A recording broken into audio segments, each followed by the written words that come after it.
Alright, before I get started on this week's Raw review, yes, I am doing a Raw review this week. I know I haven't done one in a couple weeks, but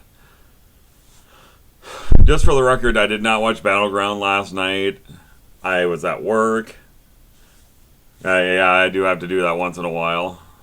But from the looks of things, the way the pay-per-view turned out, it's like I didn't really miss a whole lot. It sounds like about the only match I really missed was Cody and Goldust against the Shield, and it kind of would have made sense just because that's the match that had the most build behind it and had the most story behind it. And as far as that goes, I'm kind of glad I didn't watch Battleground, to be perfectly honest with you. But anyway, I will get into this week's Raw right now.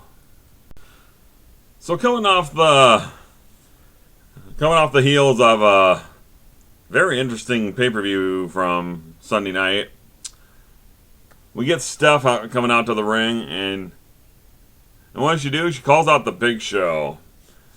Probably because of what he ended up doing last night. He pretty much took matters into his own hands. And so, what Steph wants him to do is beg. First she wants him to say sorry. Then she wants him to beg. And this was a really short opening segment. Probably because God wasn't in it, but because he wasn't there at the time. But she just tells him to man up and take responsibility for his actions. And so, and then she just laid into him, just yelling at him and just being, oh God, are you gonna cry? She just smacked him about 6 times, and he's pretty much just laughing at her, and it's like, God. But so Big Show ends up getting fired by Steph, and one thing about Steph I've noticed over the years is like, is there a sexier woman on planet Earth that is sexier when she's mad than Stephanie McMahon? I mean, really, seriously. Well, one thing I'm surprised that didn't happen at Battleground last night was, considering that the hardcore match between ADR and RVD was the first match on the show, I'm surprised that they didn't have Damien Sandow cash in his Money in the Bank. I would have expected that to happen last night, but I guess that did not happen. But I digress from that. The first match on the card was the rematch of the kickoff show to Battleground last night. Dolph Ziggler and Damien Sandow. One thing I did like about Sandow in this match, he was probably more aggressive than I've ever seen him in his time in WWE. But as it turns out, the Money in the Bank winner jobs once again, and Ziggler didn't even have to win with the zigzag, he won with the famouser. One thing that was cool during the break that they showed, I'm guessing they must have showed it on the WWE app. Well, Raw was in Pittsburgh, Pennsylvania, and therefore, the crowd singing "Happy Birthday" to one Bruno Sammartino. Well, 78 years old of him. Quite honestly, I didn't realize he was that old, but that was a great thing that the Pittsburgh crowd did for him, which makes sense because he's from Pittsburgh. So, there was a 6-diva tag last night. You got the debut in the ring of Eva Marie and JoJo, along with Natalia, against Alicia Fox, Oksana, and Rose Mendez. Rose Mendez as a blonde. Forgettable. So Brad Maddox comes out to the stage, and he does what Stephanie McMahon told him to do, and that's something that the big dummy, the Big Show, couldn't do, and that's apologize to the WWE Universe. So to make up for his alleged blunders at Battleground, he's going to make a Hell in a Cell match for the still vacant WWE Championship between Daniel Bryan and Randy Orton. But in this case, we're going to have a special guest referee. And they're all going to plead their cases. Number 1 is Booker T. The second one is Mr. Bob Backlund. And the other candidate is Old HB Shizzle himself, the Heartbreak Kid, Shawn Michaels. Yes. And with 62% of the vote, or no, I take that back, it was 61%, it went to the Heartbreak Kid himself. But all due respect to HB Shizzle, I would have picked Mr. Bob Backlund. Why? Because Mr. Bob Backlund, FTW. Oh, last week we saw the debut of Los Matadores, the formerly named Primo and Epico.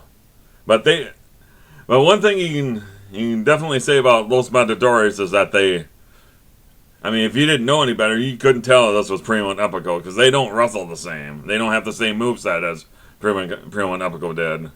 But I'll tell you who I really like out of this group. El Torito. How awesome is this guy? He did a fucking Hurricanrana on Heath Slater last night at the end of this match. By the way, Los Matadores beat Jinder and Drew McIntyre. And I hope they really break Drew off of this group like sooner than later and make them the chosen one once again. But getting back that Hurricanrana by El Torito on Heath Slater. Heath Slater went like 3/4 of the way across the ring. That was awesome. I am becoming a big fan of this group. I gotta let you know. Okay, you had your 1 hour main event segment with Paul Heyman and Curtis Axel and Ryback all out there. And they're basically just calling CM Punk a cheater and a liar. Because it took a kick to the balls for CM Punk to beat Ryback at Battleground. But this is actually a pretty good segment. You finally get Punk appearing up on the ramp area, and it's another classic back and forth between CM Punk and Paul Heyman. And then what we end up getting is a tag team match, playa, and we don't even have Teddy Long there. You get CM Punk and R-Truth against Axel and Ryback, and what do you know? Hey, Punk doesn't go over. He's not the one to get the fall in this match. It was R-Truth getting the pin on Curtis Axel after the X kick. So I guess on SmackDown they said they're gonna R-Truth's gonna get another shot at the IC title. I don't know why, but hey, I guess he made him a tag match, so I guess that makes every bit of difference. But Punk and R-Truth win. Yay! And so now we get Kofi Kingston against the man who started Kofi's downward slide, and it was one Randall Keith Orton. You know, I'm one of those people. I mean, there are a lot of people that are big fans of Kofi Kingston. I am not. I probably wasn't one time, but I just don't care about Kofi. I mean, seriously. But anyway, Orton wins clean with the RKO, and it wasn't stupid. But what you could have construed to be stupid was Dana Bryan coming out to attack Randy Orton. And you got producers out there, you got referees that trying, you got this big pull apart, and it was just mass chaos. You got to see stuff like this the whole damn night. It's a good segment. It's like Dana Bryan showing his frustration for not winning the title last night, and Randy Orton was frustrated as well. So you had this segment with Vicky Guerrero and ADR, where ADR is basically hitting on Vicky hardcore. He gives her a scarf and everything. Then he's got a match, and she announced his opponent as Ricardo Rodriguez. And another thing about Battleground, I'm almost kind of surprised that Ricardo didn't once again turn on RVD and then join back up with ADR, but I mean, that just kind of is what it is. But then she comes up with a contender at Hell in a Cell for the World Heavyweight Championship. And that man is none other than Wait for it. John Cena. You know, I wasn't expecting to see John Cena until like Royal Rumble. But you know what? He is. I mean, if you thought he was Super Cena before, he must really be Super Cena because he's got recuperative powers that haven't been seen since the likes of Adrian Peterson with his torn ACL that he came back from last year. But all I can say to you, ADR, since I am the John Cena of the Supper Club, he's back! Alright, then we had a pretty meaningless match. Zack Ryder against Fandango. Fandango won. The end. So then we get another rematch from Battleground. The real Americans against Santino and Khali. You know, lately since Antonio Cesaro's been doing this Cesaro swing, this giant swing, if you will, he's been getting really big pops for this, and, you know, this is something that a babyface does. I know Shug Daddy's alluded to it, but it's true. I mean, this is something you would expect a babyface to do, not a heel. So, I don't know why they didn't just turn Cesaro babyface after this match, but he ended up winning the match with the giant swing. But I think sooner or later, and I hope it's sooner, they're going to have to break away Cesaro from the Real Americans and Jack Swagger and Zeb Coulter. So I hope they do this sooner or later, and most likely sooner. And people are going to want to see Cesaro as a babyface. So yeah, there. So what ends up happening is I guess there's Miz TV, and he's going to interview himself, but he gets interrupted by the Wyatt family, and they look like they're going to attack him, but he finally got away. And you just wonder what direction they're going with the Wyatt family, because it doesn't seem like they have much of a direction right now. They don't have a feud to speak of, so I just don't know what they're going to do. And then this group is so off the wall that I mean, this is supposed to be a heel faction group, but it's like, you know, if they don't do a direction for them, they're going to end up babyfaces, and I don't think that's what the WWE really wants. So we finally get an appearance from God. He finally appears and sees stuff in the back. And he's just in time for the main event. It's gonna be the Shield versus Daniel Bryan, Cody Rhodes, and Gold Dust. But he ends up appearing there at ringside.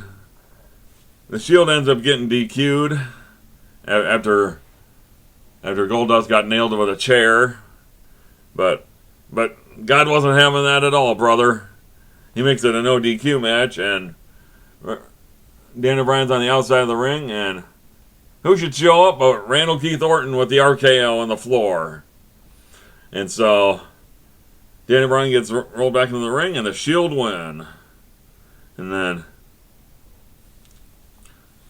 then finally, after you get this big beatdown on the baby faces, you get Big Show comes back. Well, he's been fired and all, but so I guess he has nothing to lose.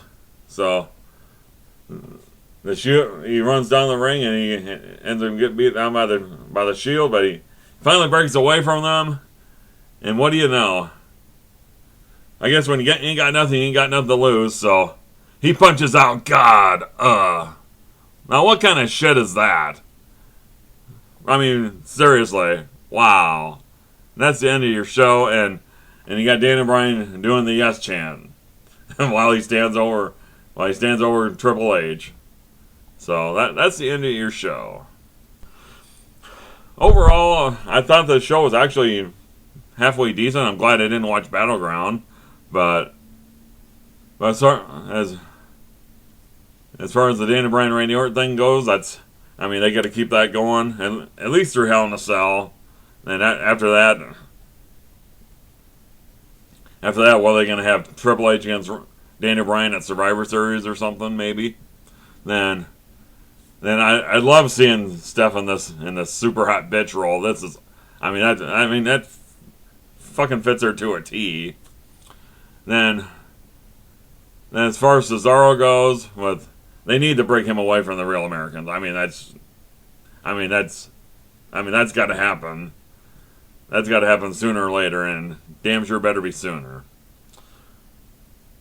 And that's about all I can say about this show. I didn't think it was that bad, personally. I don't think it's as good as it had. Raw this week wasn't as good as it has been recently, but you're coming off a lackluster pay-per-view that didn't have much built behind it. And now you get Hell in a Cell coming in 3 weeks. It'll be interesting to see what kind of a build they have towards Hell in a Cell. So, be interesting to see. Leave me your comments down below, and I am out for now. Peace.